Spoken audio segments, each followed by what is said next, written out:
Hello dear student, already ನಿಮಗೆ last ಕ್ಲಾಸಲ್ಲಿ ನೀವು ನೋಡಿದ್ರಿ. ಲಾಸ್ಟ್ ವಿಡಿಯೋದಲ್ಲಿ ಎಲೆಕ್ಟ್ರಿಕ್ ಡಿಸ್ಚಾರ್ಜ್ ಟ್ಯೂಬ್ ಅನ್ನ ತಗೊಂಡು ಯಾವ ತರ ಎಲೆಕ್ಟ್ರಾನ್ ಅನ್ನ ಫೈಂಡ್ ಔಟ್ ಮಾಡಿದ್ರು ಅಂತ.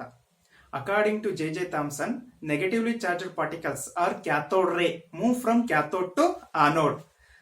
ದೋಸ್ stream of particle called electron ಅಥವಾ negatively charged particle called electron, told by J. Thomson. He taking same experiment, same instrument for taking charge and mass of an electron. He need, ಈಗ already ಗೊತ್ತಾಯ್ತು electron ಇದೆ atom ಅಲ್ಲಿ ಅಂತ. ಹೌದು, electron ಗೊತ್ತಾಯ್ತು. ಆ electron ಗೆ ಮಾಸ್ ಎಷ್ಟಿದೆ ಅಂಡ್ ದೆನ್ ಚಾರ್ಜ್ ಎಷ್ಟಿದೆ ಅನ್ನೋದನ್ನ ಫೈಂಡ್ ಔಟ್ ಮಾಡ್ಬೇಕಾಯ್ತು. ಯಾರು? J Thomson. ಹಾಗಾಗಿ ಜೆ ಥಾಮ್ಸನ್ ಏನ್ ಮಾಡಿದ್ರು, ಸೇಮ್ ಎಕ್ಸ್ಪೆರಿಮೆಂಟ್ ಅನ್ನೇ ತಗೊಂಡ್ರು, ಸೇಮ್ ಇನ್ಸ್ಟ್ರೂಮೆಂಟ್ ಅನ್ನೇ ತಗೊಂಡ್ರು. ಯಾವುದು? ಕ್ಯಾಥೋಡ್ ರೇ ಡಿಸ್ಚಾರ್ಜ್ ಟ್ಯೂಬ್ ಅನ್ನೇ ತಗೊಂಡ್ರು. ಓಕೆ, ನೋಡೋಣ ಬನ್ನಿ ಏನಾಗುತ್ತೆ. ಕ್ಯಾಥೋಡ್ ರೇ discharge tube filled with gas like hydrogen and then he fitted two electrode. One is cathode, another one is anode. These two electrode connected with high voltage battery. He maintained gas at low pressure and then high voltage. At the same time, ಇಷ್ಟು high voltage ಮತ್ತೆ low pressure ಇಷ್ಟು maintain ಮಾಡಿದ್ವಿ ಅಂದ್ರೆ ಸಾಕು, some particles move ಆಗ start ಮಾಡುತ್ತೆ. ಎಲ್ಲಿಂದ move ಆಗುತ್ತೆ? ಕ್ಯಾಥೋಡ್ ಇಂದ ಆನೋಡ್ ಕಡೆ ಮೂವ್ ಆಗ ಸ್ಟಾರ್ಟ್ ಮಾಡ್ತು. ಇಲ್ಲಿ ಮೂವ್ ಆಗ್ತಾ ಇದೆಯೋ ಇಲ್ಲೋ ಅಂತ ನಮ್ಗೆ ಗೊತ್ತಾಗ್ಬೇಕು. Actually gas is invisible. ಅದರಲ್ಲಿರ್ತಕ್ಕಂಥ ಸ್ಮಾಲರ್ ಪಾರ್ಟಿಕಲ್ಸ್ ಏನಾಗ್ತಾ ಇದೆ, ಚಾರ್ಜ್ಡ್ ಪಾರ್ಟಿಕಲ್ಸ್ ಮೂವ್ ಆಗ್ತಾ ಇದೆ. ಆ ಮೂವ್ ಆಗೋದನ್ನ ನಮಗೆ ಗೊತ್ತಾಗ್ಬೇಕು ಅಂತ ನಾವು ಏನ್ ಮಾಡಿದ್ರು, ಇಲ್ಲಿ ಆನೋಡ್ ಅಲ್ಲಿ ಸ್ಮಾಲ್ ಹೋಲ್ ಮಾಡಿದ್ರು. ಇಲ್ಲಿ ಕ್ಯಾಥೋಡ್ ಇಂದ ಆನೋಡ್ ಕಡೆಗೆ ಮೂವ್ ಆಗ್ತಕ್ಕಂಥ ಪಾರ್ಟಿಕಲ್ ಇದ್ರ ಮುಖಾಂತರ ಮೂವ್ ಆಗಿ ಯಾವ್ದನ್ನ ಸ್ಟ್ರೈಕ್ ಮಾಡ್ತಾ ಇತ್ತು? ಫ್ಲೋರಸೆಂಟ್ ಮಟೀರಿಯಲ್ ಕೋಟ್ ಮಾಡಿದ್ರು. Behind the anode he coated fluorescent material. These negatively charged particles are cathode ray move from cathode to anode. Through anode it will strike the fluorescent material. He considered some particles are there in the gas. Those particles move from cathode to anode. Those particles called negatively charged particle. Those negatively charged particle indicated by J. Thomson called electron. Okay. After some time he needs mass and charge of an electron. He applying both electric field and then magnetic field. Okay, same experiment ತಗೊಂಡಾದ್ಮೇಲೆ first electric field ಅನ್ನು apply ಮಾಡ್ತಾರೆ. ಇದು positive plate, this one negative plate. Electric field first apply ಮಾಡ್ತಾರೆ. Electric field cathode ray ಮೇಲೆ apply ಮಾಡಿದ ತಕ್ಷಣ ಈ cathode ರೇ ಏನ್ ಸ್ಟ್ರೈಟ್ ಆಗಿ ಮೂವ್ ಆಗ್ತಾ ಇತ್ತಲ್ಲ, in absence of electric and magnetic field, this cathode ray moves in a straight line. In absence when electric field ಮತ್ತೆ magnetic field ಎರಡು ಅಪ್ಲೈ ಮಾಡಿರಲ್ಲ, ಆಗ ಕ್ಯಾಥೋಡ್ ರೇ ಏನಾಗುತ್ತೆ, ಸ್ಟ್ರೈಟ್ ಆಗಿ ಮೂವ್ ಆಗುತ್ತೆ. ಯಾವಾಗ ಎಲೆಕ್ಟ್ರಿಕ್ ಫೀಲ್ಡ್ ನಾನು ಅಪ್ಲೈ ಮಾಡ್ತೀನಿ ಈ ಕ್ಯಾಥೋಡ್ ರೇಗೆ, this will deflected from straight line to point A. ಅಂದ್ರೆ it will moves towards the positive plate because of this cathode ray having negative charge. That's why it will attract it towards the positive plate. ಯಾವಾಗ electric field apply ಮಾಡ್ತೀನಿ, apply ಮಾಡಿದಾಗ ಈಗ ರೇ ಏನಿದೆ point A ಗೆ reach ಆಗುತ್ತೆ. In case magnetic field apply ಮಾಡ್ತಾರೆ, next magnetic field apply ಮಾಡಿದಾಗ it will deflected towards point C. These electric and magnetic field applied perpendicular to each other. ನೋಡಿ, ನಾನು ಇದನ್ನ ಈ ರೀತಿ ಎಲೆಕ್ಟ್ರಿಕ್ ಫೀಲ್ಡ್ ಅನ್ನ ಈ ರೀತಿ ಅಪ್ಲೈ ಮಾಡ್ತಾ ಇದ್ದೀನಿ ಅಂದ್ರೆ ಇದು ಪರ್ಪೆಂಡಿಕ್ಯುಲರ್ ಆಗಿ ಮ್ಯಾಗ್ನೆಟಿಕ್ ಫೀಲ್ಡ್ ಅಪ್ಲೈ ಮಾಡ್ತಾ ಇದ್ದಾರೆ. ಫಸ್ಟ್ ಎಲೆಕ್ಟ್ರಿಕ್ ಫೀಲ್ಡ್ ಅಪ್ಲೈ ಮಾಡಿದಾಗ ಈ ಕ್ಯಾಥೋಡ್ ರೇ ಯಾವ ಕಡೆ ಮೂವ್ ಆಗುತ್ತೆ? ಪಾಯಿಂಟ್ ಎ ಕಡೆ ಮೂವ್ ಆಗುತ್ತೆ. ಮ್ಯಾಗ್ನೆಟಿಕ್ ಫೀಲ್ಡ್ ಅಪ್ಲೈ ಮಾಡಿದಾಗ ಈ ಕ್ಯಾಥೋಡ್ ರೇ ಸ್ಟ್ರೈಟ್ ಆಗಿ ಮೂವ್ ಆಗ್ತಕ್ಕಂಥ ಎಲ್ಲಿ ಡಿಫ್ಲೆಕ್ಟ್ ಆಗುತ್ತೆ? Deflected towards the point C. ಎರಡೂ ಕೂಡ ಬ್ಯಾಲೆನ್ಸ್ ಮಾಡ್ತಾರೆ. ಆ ನಂತರ electric field and then magnetic field ಎರಡೂ ಕೂಡ ಅಪ್ಲೈ ಮಾಡ್ತಾರೆ. ಒಂದ್ಸಲಿ ಓನ್ಲಿ ಎಲೆಕ್ಟ್ರಿಕ್ ಫೀಲ್ಡ್ ಅಪ್ಲೈ ಮಾಡಿದಾಗ it will reaches to point A. Only magnetic field apply ಮಾಡಿದಾಗ it will reaches to point C. ಎರಡೂ ಕೂಡ ಅಪ್ಲೈ ಮಾಡ್ತಾ ಇದ್ದಾರೆ. Both electric and then magnetic field ಎರಡು ಕರೆಕ್ಟ್ ಆಗಿ ಅಪ್ಲೈ ಮಾಡಿದಾಗ it will moves in a straight line. It will come back to the straight line. It will reaches to point B. 3 points ನೆನ್ಪಿಟ್ಕೋಬೇಕು. Only electric field apply ಮಾಡಿದಾಗ ಏನಾಗುತ್ತೆ, magnetic field apply ಮಾಡಿದಾಗ ಏನಾಗುತ್ತೆ, ಅವೆರಡೂ ಕೂಡ balance ಮಾಡಿದಾಗ electric field and then magnetic field ಎರಡು balance ಮಾಡಿದಾಗ ಏನಾಗುತ್ತೆ. Okay, only in absence of electric field and magnetic field, electric field and then magnetic field ಎರಡೂ ಇರಲ್ಲ, ಎರಡು ಅಪ್ಲೈ ಮಾಡಿರಲ್ಲ, ಆಗ ಕ್ಯಾಥೋಡ್ ರೇ ಸ್ಟ್ರೈಟ್ ಆಗಿ ಮೂವ್ ಆಗುತ್ತೆ. ಓನ್ಲಿ ಎಲೆಕ್ಟ್ರಿಕ್ ಫೀಲ್ಡ್ ಅಪ್ಲೈ ಮಾಡಿದಾಗ ಸ್ಟ್ರೈಟ್ ಆಗಿ ಮೂವ್ ಆಗ್ತಕ್ಕಂಥದ್ದು cathode ray, it will deflected towards the point A.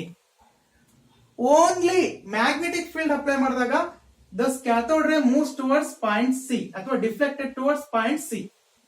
When balance both electric field and then magnetic field, it moves towards point B. Based on this, he gives some charge to mass ratio. ಇಲ್ಲಿ ಏನೇನಾಗುತ್ತೆ?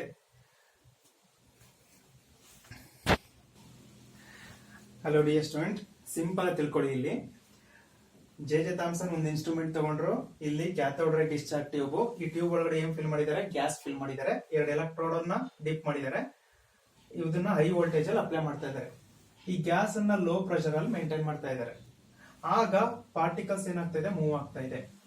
Okay, straight ಆಗಿ move ಆಗ್ತಾ ಇದೆ. ಇದನ್ನ ನಾವೇನಂತ ಕರಿತೀವಿ? Cathode ರೇ. Cathode ಇಂದ anode ಕಡೆ ಮೂವ್ ಆಗ್ತಾ ಇದೆ, ಕ್ಯಾಥೋಡ್ ರೇ ಅಂತ ಕರಿತೀವಿ.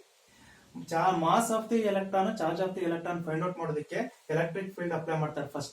ಫಸ್ಟ್ ಎಲೆಕ್ಟ್ರಿಕ್ ಫೀಲ್ಡ್ ಅಪ್ಲೈ ಮಾಡಿದಾಗ ಈ ಸ್ಟ್ರೈಟ್ ಆಗಿ ಮೂವ್ ಆಗ್ತಾ ಇರ್ತಕ್ಕಂಥ ಪಾರ್ಟಿಕಲ್ ಏನಾಗುತ್ತೆ? It will move towards the A. In case ನಾನೇನಾದ್ರೂ ಮ್ಯಾಗ್ನೆಟಿಕ್ ಫೀಲ್ಡ್ ಅಪ್ಲೈ ಮಾಡ್ತಾ ಇದ್ದೀನಿ ಅನ್ಕೊಳ್ಳಿ, it moves towards point C. ಎರಡೂ ಬ್ಯಾಲೆನ್ಸ್ ಮಾಡ್ತಾ ಇದ್ದೀನಿ, ಎಲೆಕ್ಟ್ರಿಕ್ ಫೀಲ್ಡ್ ಮ್ಯಾಗ್ನೆಟಿಕ್ ಫೀಲ್ಡ್, ಆಗ it moves point B, straight line. Absence of electric field ಇಟ್ಟಾಗ ಏನಾಗ್ತಾ ಇತ್ತು? ಸ್ಟ್ರೈಟ್ ಲೈನ್ ಅಲ್ಲಿ it will reaches points B. But ಅದೇ ರೀತಿನೇ ಎರಡೂ ಕೂಡ ನಾನು ಬ್ಯಾಲೆನ್ಸ್ ಮಾಡ್ತಾ ಇದ್ದೀನಿ, ಎಲೆಕ್ಟ್ರಿಕ್ ಅಂಡ್ ಮ್ಯಾಗ್ನೆಟಿಕ್ ಫೀಲ್ಡ್, ಅವಾಗ ಕೂಡ ಏನಾಗ್ತಾ ಇದೆ? It will reaches to point B. Based on this observation, what are the factors involved in the deflection of cathode ರೇ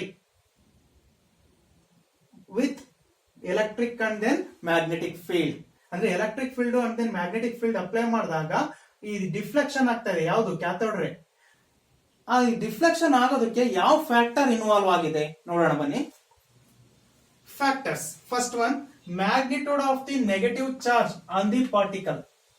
ಅಂದ್ರೆ ಇಲ್ಲೇನ್ magnitude of the negative charge ತಾನೇ ಮೂವ್ ಆಗ್ತಾ ಇರೋದು ಕ್ಯಾಥೋಡ್ ಇಂದ ಆನೋಡ್ ಕಡೆ. Greater the magnitude of the charge on the particle, greater is its deflection. ನೆನ್ಪಿಟ್ಕೊಳ್ಳಿ. First one ಏನ್ ಹೇಳ್ತಾ ಇದೆ? Magnitude of the negative charge on the particle. In case this one of the factor, greater the magnitude of the charge on the particle, greater is its deflection. Okay, next second factor, mass of the particle. Mass of the particle ನೋಡಿ light ಆಗಿತ್ತು ಅಂದ್ರೆ weight ಕಡಿಮೆ ಇದೆ, greater deflection, deflection ಜಾಸ್ತಿ ಇರುತ್ತೆ. Lighter the ಅಂದ್ರೆ very light, lighter the charged particle, greater is its deflection. Greater is its deflection. Next, strength of the electric and magnetic field. ನಾನು electric and then magnetic field ಜಾಸ್ತಿ high strength ಇಟ್ಬಿಡ್ತೀನಿ. Greater the strength of the electric and magnetic field, greater is its deflection. ನೆನ್ಪಿಟ್ಕೊಂಡಿರಿ. First point, magnitude of the charge ಏನಿದೆ, magnitude of the negative charge ಜಾಸ್ತಿ ಇತ್ತು ಅಂದ್ರೆ greater is its deflection, deflection ಜಾಸ್ತಿ ಆಗುತ್ತೆ. Mass of the particle, mass of the particle ಕಡಿಮೆ ಇತ್ತು ಅಂದ್ರೆ ಡಿಫ್ಲೆಕ್ಷನ್ ಜಾಸ್ತಿ ಇರುತ್ತೆ. ಇಲ್ಲೇನ್ ಮೂವ್ ಆಗ್ತಾ ಇದೆಯಲ್ಲ, ಇದ್ರ ಮಾಸ್ ಕಡಿಮೆ ಇದೆ, ಡಿಫ್ಲೆಕ್ಷನ್ ಜಾಸ್ತಿ ಆಗುತ್ತೆ.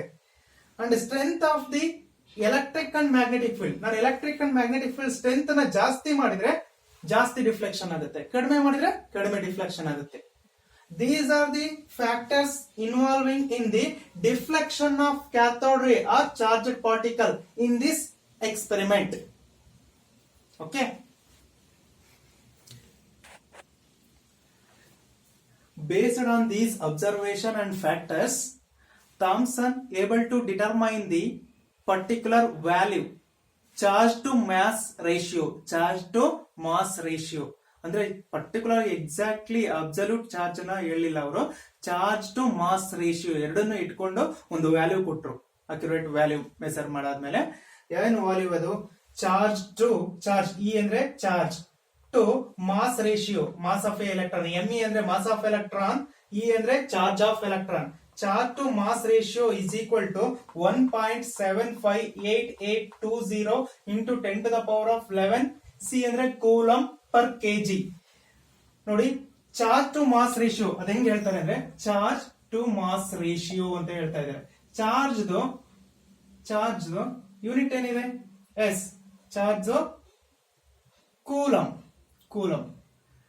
Divide by mass of electron ಏನು ಚಾರ್ಜ್? ಎಸ್. ಸರಿ, ಯೂನಿಟ್ ಏನಾಗಿರ್ತಾರೆ? ಕೆಜಿ. ಓಕೆ, ದಟ್ಸ್ ವೈ ಇದು ಕೆಜಿ ಮೇಲ್ಗಡೆ ಹೋಯ್ತು ಅಂದ್ರೆ ಕೂಲಂ ಕೆಜಿ ಇನ್ವರ್ಸ್ ಆಗುತ್ತೆ. ಕೆಜಿ ಇನ್ವರ್ಸ್ ಅಥವಾ coulomb per KG, charge to mass ratio. Okay, value ಏನಿದೆ? Charge to mass ratio is equal to 1.758820 into 10 to the power of 11 coulomb per kg. He gives this value by using this experiment, observation and then factors. ಈ ವ್ಯಾಲ್ಯೂನ ನೀವು ನೆನ್ಪಿಟ್ಕೊಂಡಿರಿ.